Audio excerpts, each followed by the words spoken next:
తాకట్టులో ఉన్న బంగారాన్ని విడిపించి ఆ రోజు ఆన్లైన్ రేటుకే మేము కొంటాం. Sharma gold company. నమస్తే అండి జయప్రద గారు. శ్రీమాత్రే నమః. జయప్రద గారు, తులారాశి గల వారి లక్షణాలు ఏంటి? వాళ్ళు ఏ విధంగా ఉండే అవకాశం ఉందంటారు? తప్పకుండా తులారాశి అంటేనే చాలా మంచి రాశి. అంటే శుక్రుడు ఆ రాశి అధిపతి. సో అందుకని తులారాశి అంటే చాలా వరకు వీళ్ళు నటనా రంగంలో రాణిస్తారన్న. చాలామంది వాళ్ళ రోజున ఫేమస్ హీరోస్ కానీ హీరోయిన్స్ కానీ అందరూ కూడా ఈ తులారాశి వాళ్ళే. సో హెవీ కష్టపడుతుంటారు, అంటే చాలా కష్టపడతారు వీళ్ళు, మహా కష్టజీవులు. తర్వాత మాయా రాశి. సో ఈ రాశి అంటే ఏంటంటే మాయ, వీళ్ళ చుట్టూ ఉండేది మాయ. సో వీళ్ళందరినీ ప్రేమిస్తారు, అందరితోటి ప్రేమగా ఉంటారు, అందరినీ అలాగే ఉండాలని అనుకుంటారు. అలా అనుకుని వీళ్ళని మోసం చేసే వాళ్ళు చాలా ఎక్కువ మంది ఉంటారు. సో ఖచ్చితంగా మోసపోతుంటారు. వీళ్ళు చాలా తెలివైన వాళ్ళవి, మేము అందరినీ అంచనా వేయగలం అనుకుంటారు పాపం, కానీ అలా వేయలేరు. ఒక రకంగా చెప్పాలంటే అమాయకులే, బయటికి కనిపించిన అమాయకులు. అది సో బయటికి కనిపించిన అమాయకులుగా కనిపించేవాళ్ళు, కానీ చాలా ధైర్యవంతులా కనిపిస్తారు, చాలా స్ట్రాంగ్ పీపుల్లా మాట్లాడతారు. ఏ విషయమైనా అబ్బా వీళ్ళు చెప్తే మనకి వీళ్ళు మనకు ధైర్యం ఇచ్చేస్తారని అనిపిస్తుంది, కానీ వాళ్ళకి ధైర్యం ఉండదు యాక్చువల్ చెప్పాలంటే. కానీ అంత రాశి తులారాశి వాళ్ళు ఎక్కువ ఫ్యామిలీని ఎక్కువ ఇష్టపడతారు. ఫ్యామిలీ కోసం ఏ పనులైనా చేస్తూ ఉంటారు. ఫ్యామిలీతో ఎక్కువ బయట తిరగడాలు కానీ ఎంజాయ్ చేయడం కానీ ఉంటుంది. చాలా తక్కువ మంది ఫ్యామిలీకి దూరంగా ఉండడం, ఫ్యామిలీని ఎప్పుడు కలుపుకుంటూ ఫ్యామిలీతో ఉండడం అనేది చాలా ఎక్కువ మంది తులారాశిలో ఉన్నవాళ్ళు.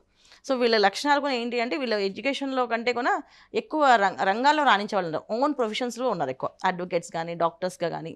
అందుకని ఉద్యోగం చేసాం అనేది చాలా తక్కువ మంది. సో ఉద్యోగం అంటే ఎప్పుడంటే చాలా లీస్ట్ పీపుల్ వాళ్ళు చాలా కింద ఉద్యోగాలు చేస్తుంటారు వాళ్ళు.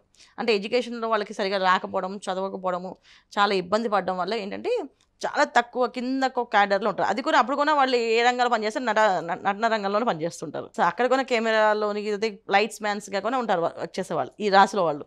సో మొత్తానికి వాళ్ళు ఆ మాయ ప్రపంచంలోని సినిమా ఇండస్ట్రీలో నాటిలో తిరుగుతూ ఉంటారు ఈ రాశి వాళ్ళందరూ కూడా.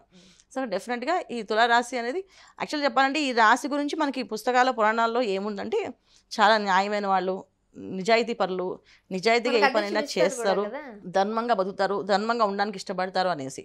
కానీ ఇప్పుడున్న కాలంలో ఏంటంటే అలా ఎవరు ఉండట్లేదు. ధర్మంగా బతుకుదాం అంటే బతకనీరు జనాల్ని, ఖచ్చితంగా వీళ్ళు బతకనీరు. సో వీళ్ళు ఖచ్చితంగా వీళ్ళు ఆ మాయకి వీళ్ళు కూడా గురవుతుంటారు. సో అలాగే ఉందాం అనుకునే వాళ్ళు లాస్ అవుతూ ఇబ్బంది పడుతూ అలా ఇంట్లోనే ఉండిపోయే వాళ్ళు కూడా ఉన్నారు. సో మేము ఇంతేనండి, మేము ఇలాగే మాట్లాడతామండి అన్న వాళ్ళని సరే అయితే నమస్కారం చెప్పి వదిలేసి వచ్చేస్తారు కదా, అలాగా ఉంది వీళ్ళు దాంట్లో. సో వీళ్ళకి రెండు ఇబ్బందులు, రెండు రకాలైన సిచ్యువేషన్స్ వీళ్ళు ఫేస్ చేస్తూ ఉంటారు. మాయకి అలవాటై మాయలో పడుతూ మాయలో బతికే వాళ్ళు ఉన్నారు. లేదు మేము మాయలో పడము, మేము జాగ్రత్తగా సిన్సియర్గా శ్రద్ధగా ఉండేవాళ్ళు కూడా ఉన్నారు. చూడండి చాలామంది కోర్టులో లాయర్లు డబ్బులు తీసుకొని వాదిస్తుంటారు. ఈ తులారాశిలో పుట్టిన వాళ్ళు రూపాయి తీసుకోకుండా వాదిస్తారు పాపం, న్యాయం ఉంటే. వాళ్ళు రూపాయి కొని తీసుకోరు.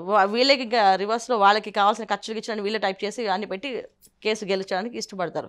కానీ వాళ్ళు పోనీ గెలిచిన తర్వాత వీళ్ళకి ఇవ్వాలి కదా, వాళ్ళకి నమస్కారం చేసి వెళ్ళిపోతారు ఇవ్వరు. సో మామూలుగా వేరే అడ్వకేట్స్ దగ్గరికి వెళ్తే కనీసం ఒక 10 లక్షలు ఖర్చు అయ్యే దగ్గర వీళ్ళు 1 లక్ష రూపాయలు చేశారనుకోండి, ఆ లక్షని వీళ్ళకి ఇవ్వాలి కదా, అది కూడా ఇవ్వకుండా వెళ్ళిపోయిన వాళ్ళు ఉంటారు. సో న్యాయంగా బతుకుదాం అంటే వాళ్ళకి ఇలాంటి పరిస్థితులు వస్తాయి. వాళ్ళు అదే అనుకుంటారు, న్యాయంగా బతుకుదాం అనుకుంటే ఇలాగే ఉంటుంది. అన్యాయంగా తినేవాడి దగ్గర వాడు 10 లక్షలు కావాలని ఇస్తాడు, 20 లక్షలు కావాలని ఇచ్చేస్తారు వాడి దగ్గర అనే మాయలో వీళ్ళు ఉంటుంది. తులారాశి అంటేనే పాపం మాయనన్న, అంతా మాయే. సో ఓవరాల్ అయితే వాళ్ళ లక్షణాలు అవి అంతే. వాళ్ళ చదువు ఎట్లా సాగుతుందంటారు? చదువు బాగుంటుంది, చెప్పే కదా చదువు బాగుంటుంది. చాలా తక్కువ మంది చదువు లేని వాళ్ళు, చదువుకునే వాళ్ళు ఎక్కువ మంది ఉంటారు, తెలివైన వాళ్ళు, చదువు చక్కగా చదువుతారు వాళ్ళు. అందువల్ల ఏంటంటే ఓన్ ప్రొఫెషన్లో ఉంటారు. అందుకే అడ్వకేట్స్, తర్వాత డాక్టర్స్గా.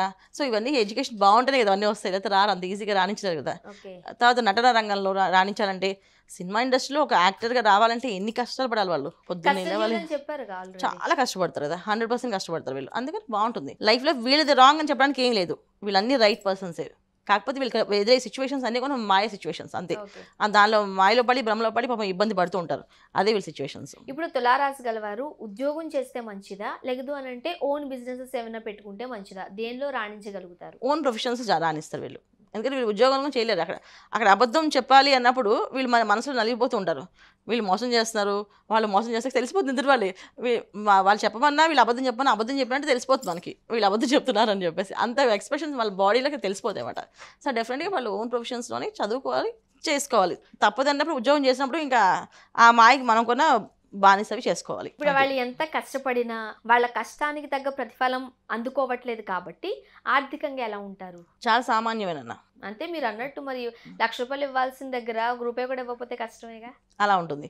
ఉంటే తారాస్థాయిలో హాయిగా ఫుల్ లగ్జరీలో ఉంటారు, ఉంటే తారాస్థాయిలో ఉంటారు. చాలా డబ్బు, వెల్ విషెస్ బాగుంటుంది. చాలామంది హీరోలు అందరూ ఈ రాశిలో ఉన్నవాళ్ళే. సో వాళ్ళ హీరోస్ అందరికీ ఉన్నాయా, డబ్బులు ఉన్నాయంటే ఉన్నాయి కదా అందరికీను. చాలామంది పెద్ద పెద్ద హీరోలు ఉన్నారు ఈ రాశిలో ఉన్నవాళ్ళు. సో వాళ్ళంతా డబ్బు ఉంది, డబ్బు లేకపోవడం ఏం కాదు, కొంతమందికి ఉండదు అంతే.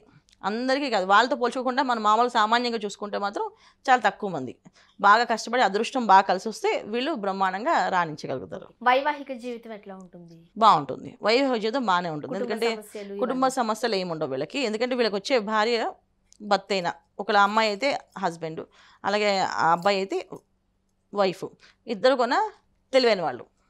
ఖచ్చితంగా వీళ్ళకి గైడెన్స్ ఇస్తారు, గైడెన్స్ ఇచ్చి తీరుతారు. ఇలా కాదు ఇలా యాక్చువల్లీ చెప్పాలంటే పెళ్ళి అయిన తర్వాత వీళ్ళకి మార్పు వస్తుంది. వీళ్ళకి పెళ్లి తర్వాత వీళ్ళ జీవితంలో ఆనందమైన సంతోషం వచ్చేది వీళ్ళకి, తులారాశి వాళ్ళకి. చాలా మంది పెళ్లితో పోతున్నారు, వీళ్ళకి పెళ్లితో ఆనందం వస్తుంది. చాలా మంచి అవకాశం వాళ్ళకి. కాస్త ఇబ్బందులు ఉన్నాయి కాబట్టి పరిష్కార మార్గాలు ఏం సూచిస్తారు, అంటే ఏం చేస్తే మంచిది? ఖచ్చితంగా వీళ్ళు దైవారాధన చేస్తారు నాన్న. వీళ్ళు భక్తులే, వీళ్ళు ఈ రకమైన భక్తి ఆ రకమైన భక్తి కదా, మన భక్తిగా చాలా భక్తులు అంట వీళ్ళు.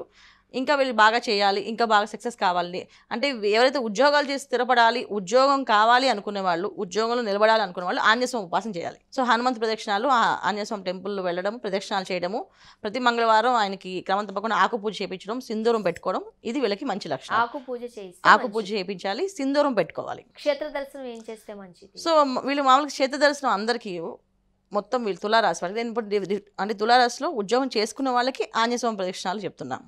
కొంతమంది ఓన్ ప్రొఫెషనల్స్లో ఉన్నా అనుకున్న వాళ్ళకి శ్రీ లక్ష్మీ ఉపాసన, సో మహాలక్ష్మి ఉపాసన చేయాలి వీళ్ళు.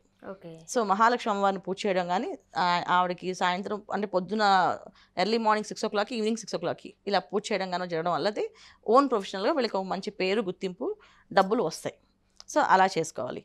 తర్వాత సినిమా ఇండస్ట్రీలో ఆ రంగాల్లో ఉన్నవాళ్ళు వెంకటేశ్వర స్వామి ప్రార్థన చేయాలి, వెంకటేశ్వరం పూజ చేసుకోవాలి. దాంట్లో 3 ప్రొఫెషన్స్లో ఉన్న వాళ్ళు ముగ్గురు ఇలా డిఫరెంట్ చేసుకోవాలి. క్షేత్ర దర్శనం వెళ్ళాలి అని క్షేత్ర దర్శనం వచ్చినప్పుడు తిరుమల వెంకటేశ్వరం దర్శనం ఎప్పుడైనా సరే, తులారాశి వాళ్ళే ఎప్పుడైనా సరే తిరుమల దర్శనానికి వెళ్ళాలి. ఎందుకు రీజన్స్ అంటే 7 కొండలు ఎక్కితే మనకి 7 గ్రహాలకు శాంతి అయినట్టు అనిపిస్తుంది. అందుకని మనం తిరుమల దర్శనం చేయమని చెప్తాం. ఎప్పుడు సాధారణంగా ఈ రాశి గలవారు ఎటువంటి కలర్ వేసుకుంటే మంచిది, వాళ్ళ లక్కీ నెంబర్ ఏంటి, ఏం చెప్తూ ఉంటారు? ఏ రోజు మంచిది, ఏదైనా ఒక మంచి పని మొదలు పెట్టాలి, లేకపోతే ఎక్కడికైనా వెళ్ళాలి, ఏదన్నా ఒక పని మీద మనం బయటకు వెళ్తున్నాం అంటే ఈ రోజు అయితే మంచిదని చెబుతూ ఉంటారు కదా, ఏమంటారు? వీళ్ళకి శుక్రవారం కలిసి వస్తుంది అన్న. శుక్రవారం చాలా మంచి విశేషం కలిసి వస్తుంది. శుక్రవారం చేసుకోవచ్చు, శనివారం కూడా చేసుకోవచ్చు. శనివారాలు ఈ 2 కలిసి వస్తాయి వీళ్ళకి. సో కలిసి వచ్చే రంగులు వీళ్ళకి వైట్ కలర్ ఎక్కువ కలిసి వస్తుంది. ఎక్కువ వైట్ కలర్, లైట్ కలర్స్ వాడడం వల్ల వీళ్ళకి బాగా కలిసి వస్తుంది, చాలా మంచిగా ఉంటుంది. సో లక్కీ నెంబర్స్ వచ్చేసి వీళ్ళకి 6వ number lucky number. Only 1 number. 6 అంటే 6తో పాటు పక్కన ఏ నెంబర్ పెట్టచ్చు, కానీ ఫస్ట్ నెంబర్ ప్రయారిటీ 6.